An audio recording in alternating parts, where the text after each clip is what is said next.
Good morning and welcome. This is your Daily Huddle. Today is Friday, and we're coming to you live from Atlanta, Georgia. Myself and my business partner and co-founder of the Daily Huddle, Giovanni Gonzalez, are here to create with you a conversation that goes like this. Why organizations won't capitalize on AI unless their leaders expand their emotional intelligence. So there are a few spaces to cover and create in that conversation, and that's where we're headed today. Now, since the dawn of the ages, there has been technology. Gio, it's great to see you. I love that shirt. You're on mute, brother. Good morning. Yes, great to see you too. Yes. Yeah. So, Gio, since the dawn of the ages, there has been what historians and we human beings refer to as technology. But today, given how advanced technology is, there's some things we don't even think of them as, oh my God, back then that was technology. You know, things like the wheel. I mean, that was a huge deal. When that technology came, it propelled humanity from covering distances in months to now covering distances in weeks. So technology has always been at the forefront of creating advancements for humanity. And Gio and I are saying this bold thing. Well, yeah, technology will advance you, but will you or will your organization capitalize on it without emotional intelligence? And today we're saying you will not.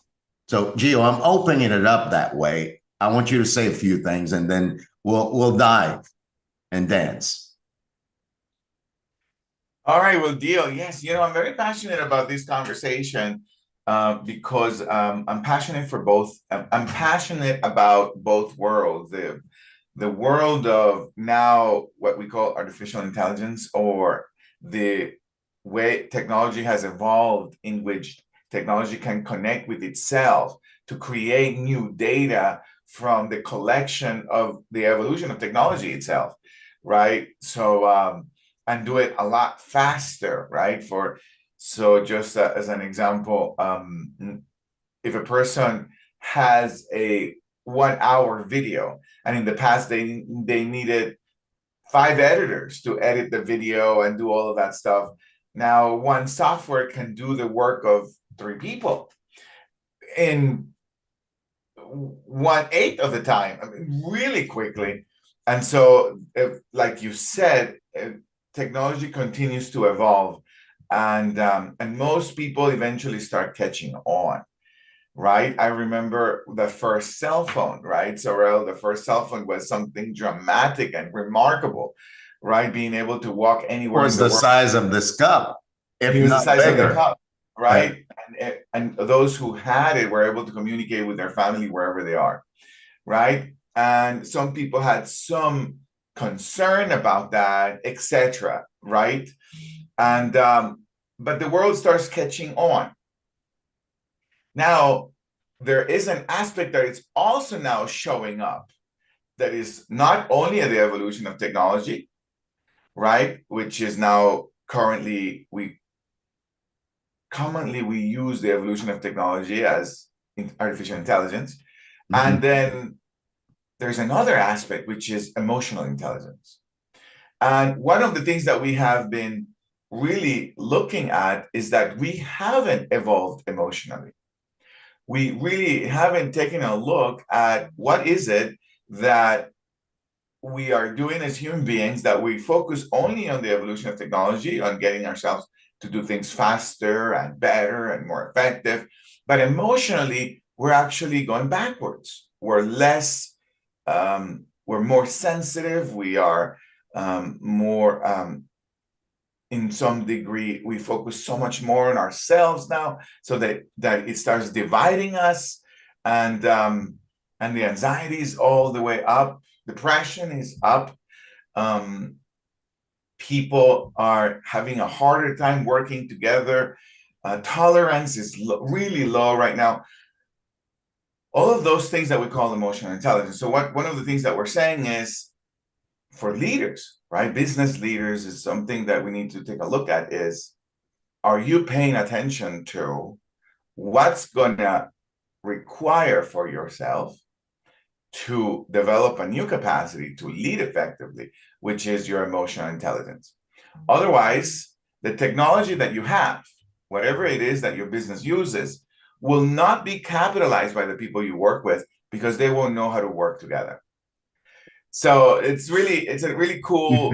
It's a really cool space. And one thing you said, Gio, that triggered something for me here. You said, "Oh my God, emotionally, we're actually regressing." And Dr. Davis actually corroborated and supported your statement by saying, "Yes, I agree that we're going backwards." Just to be an advocate of the other side, Gio, do you also see spaces where emotionally, even if it's a pockets of people, that we are growing, we are expanding? Are we saying that we're regressing and we need to sound an alarm that says, "Hey, we got to pay attention to this and get back to where we were and continue to advance"? Are you saying that there are some people or a group of people that are regressing and a group of people that are actually taking advantage of it? What do you see out there? Yeah, so I would say, if I was going to generalize, but I'm going to look for a study, right? Because I don't have a study, but I do have my own experience as a business coach, as a leadership coach, and I do have my hands in society different than most people. I do have access to thousands of people every single year.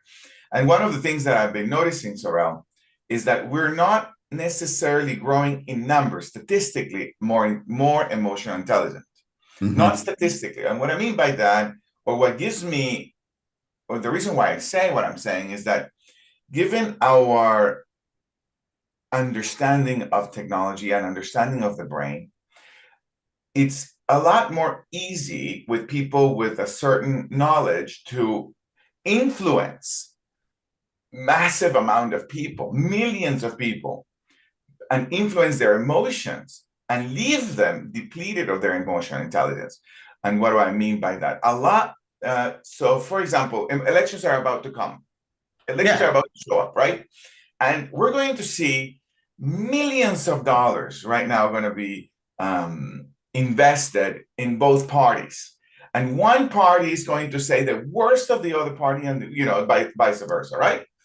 And we're going to see millions of people expressing anger and upset around the other team.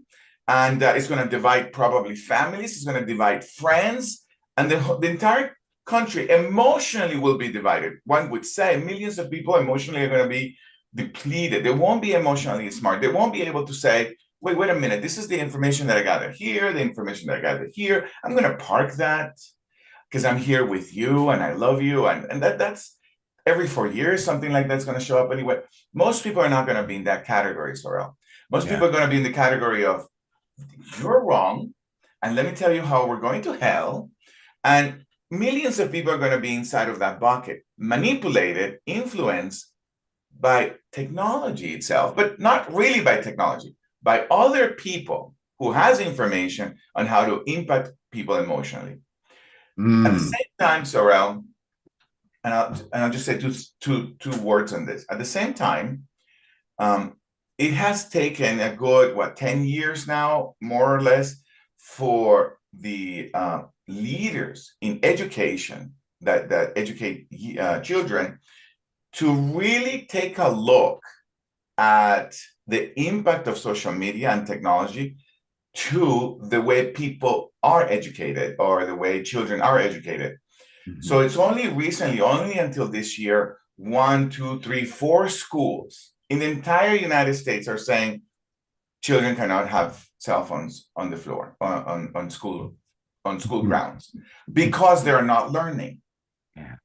And so now we have millions of children in the United States, millions, without growing at the capacity they could. intellectually and emotionally, because the impact that technology has on their brains. And so that's what I mean, that I don't think that certain pockets are growing more. I think generally, statistically, human beings, particularly in this country, are less emotionally intelligent.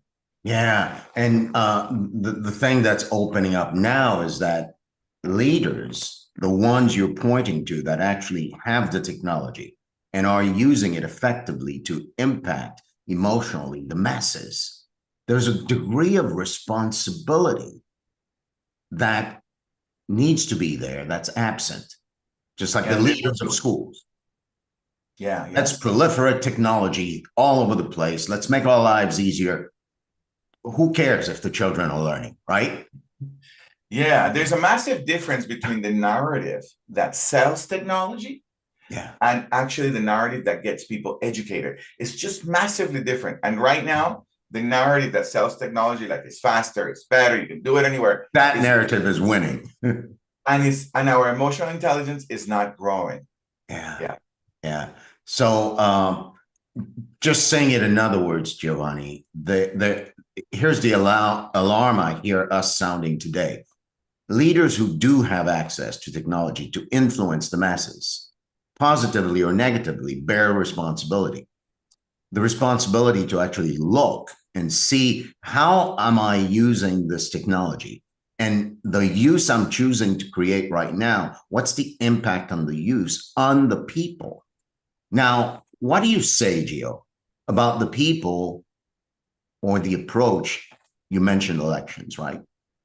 See, if I'm running a campaign, I actually have an intention, and I'm going to use the technology to fulfill that intention. And my intention being fulfilled depends on the masses not being emotionally intelligent, right? Yeah. So, People. what do you say about that? Now, I don't want to look at it in the context of what's right or what's wrong. And we're touching on the edges of the responsibility of leaders like you, like me, like Rashida, using technology in a way that is responsible and in a way that actually enhances the emotional intelligence of our population. Yeah. So it's quite a pickle. It's quite a pickle that they have. I do believe, and I'm maybe a little naive, but I do believe that most people who have a certain degree of influence, they would love to use technology to enhance a greater good. And they find themselves having to deal with the lack of emotional intelligence that the society has. So if I was going to run for president right now, right? And we have seen it, good people run for president, really good people with good emotions, but they're not controversial enough, they're not divisive enough, they're not clever enough, they're And not they lose. they're not poking the beast enough, they're very unlikely to grab the attention of society. So that's one of the pickles that they find themselves in. But I want to go in this real quick, Saurel, in kind of a different direction.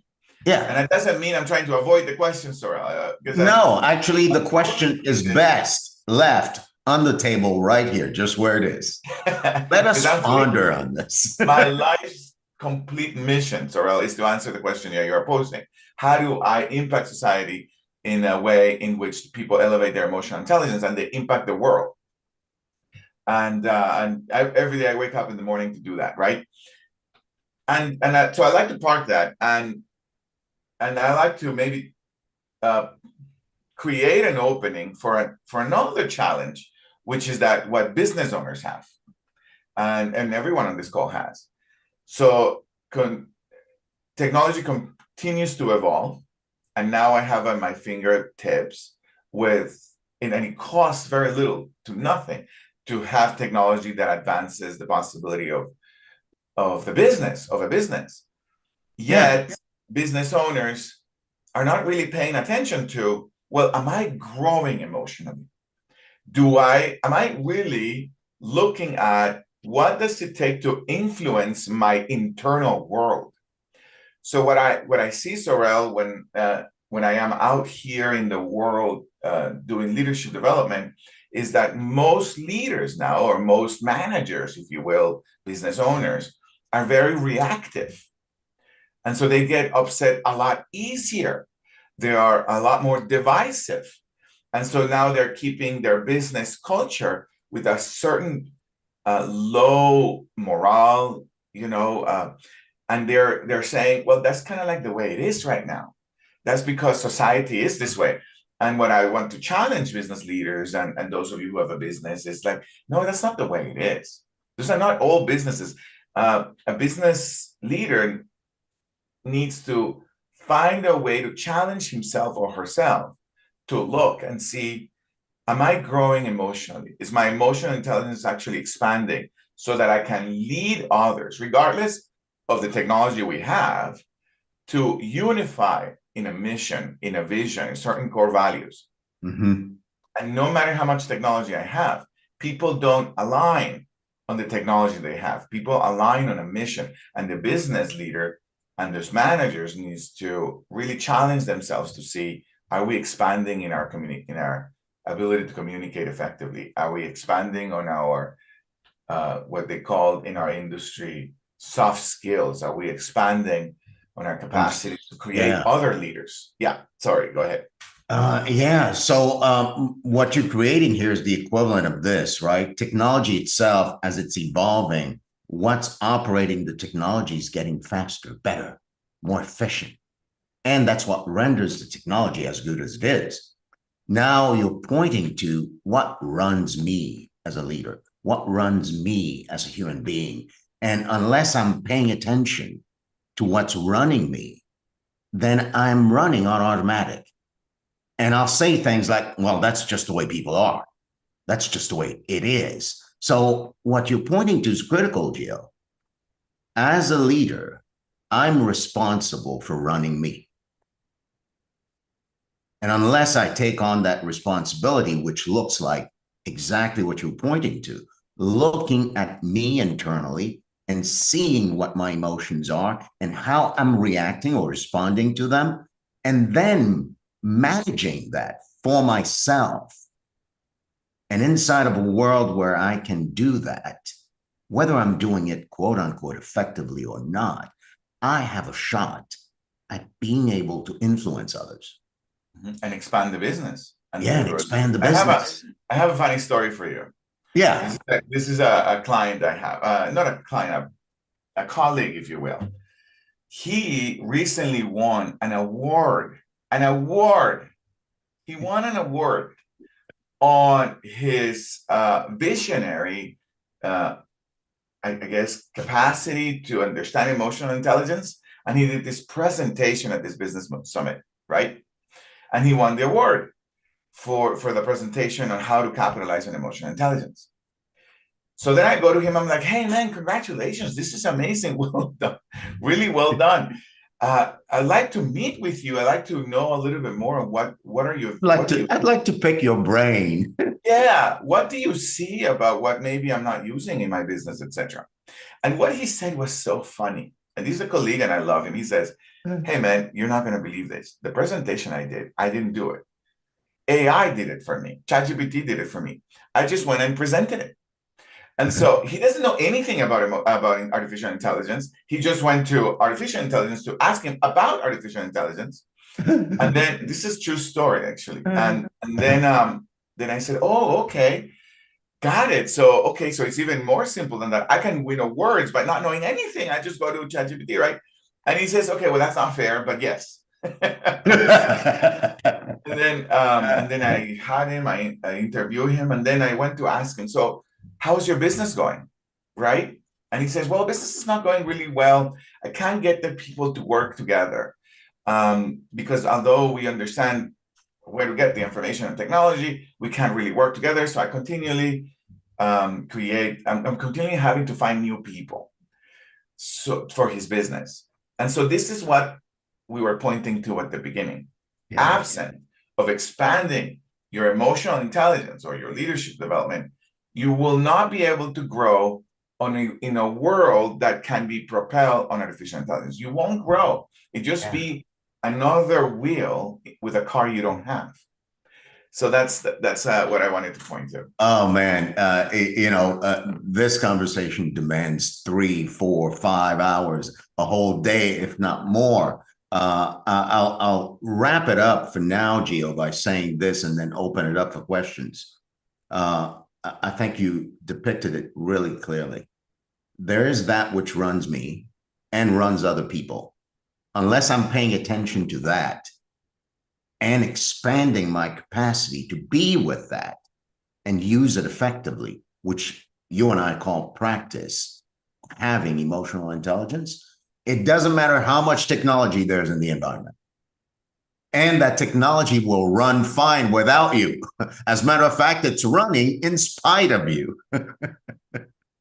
So we're not knocking the technology, but we're saying whatever the technology is, the wheel way back when, the smartphone when it was first introduced, artificial intelligence now, whatever's to come next, we as a people may not capitalize on it unless we can work together, unless we can align on a mission, unless we can actually have conversations that are somewhat confrontational and still stay together. So, Gio, I think you and I are aligned on that. And So we're going to make it our one job. more example, Saurel. Yeah, one more example. Unless somebody has a, please raise your hand. Yeah, let's see if somebody has a comment or question. Dr. Davis. And so there is now a technology that can allow you to have an avatar to answer the phone for your business and say, hey, hello, how are you? Where can I direct you? But technology has evolved so much that it can even answer really interesting questions for people, right? And it's really nice. It's just like if you're talking to Siri, right? And I got one of those calls from a supplier of mine, right? And I'm really annoyed, that I'm talking to a machine. I'm like really annoyed about it. But I'm like, okay, he's actually answering my questions. And we reached this place where this machine couldn't, this avatar couldn't answer the question anymore. So the machine asked me, hey, would you like me to transfer you to a person who will be happy to help you? And I said, yeah, go ahead, thank you. And I'm like talking to a machine like with manners and politely, right? And then he transferred me the call. A live person answers, right? And the machine was so much nicer than the person. And I told the actual person, said, your avatar was a lot nicer than you are. This is making this really difficult for me. So I decided not to be in business with them anymore. What? The reason why they lost the business wasn't because of technology, was because inside that team, there wasn't a leadership team looking at the internal culture. And so that's the point I'm trying to make, right? Yeah, and that's the point we're going to hammer in like crazy. The software that's running you is way more important than the software running your technology. And you do need the technology. Ronald, how are you, brother? Very good, very good. Very interesting discussion again. That AI is run. It's basically present. It makes you think.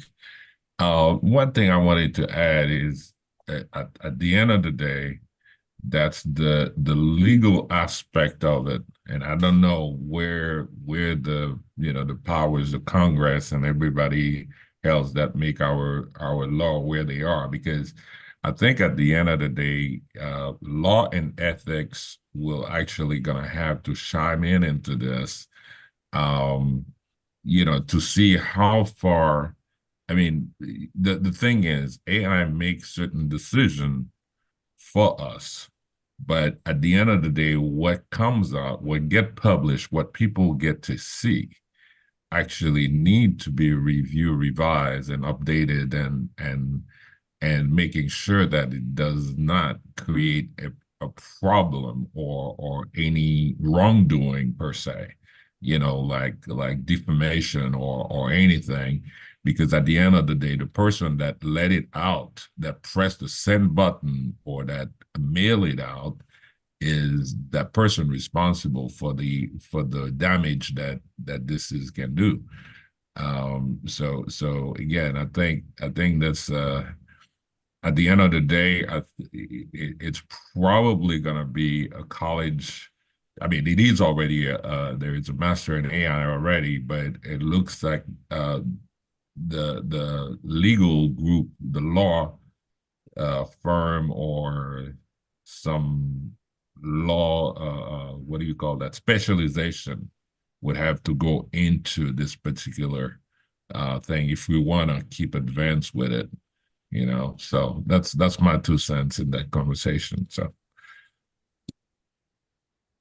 Thank you, Ronald. Thank you. And as you're pointing to a college curriculum, maybe even a doctoral degree in AI, I'm now seeing, Giovanni, from our perspective, the need for a doctoral degree in emotional intelligence, not the kind of degree that a psychologist or psychiatrist would go for, but like really that business owners, business schools would have that as part of the curriculum. yeah, Yeah.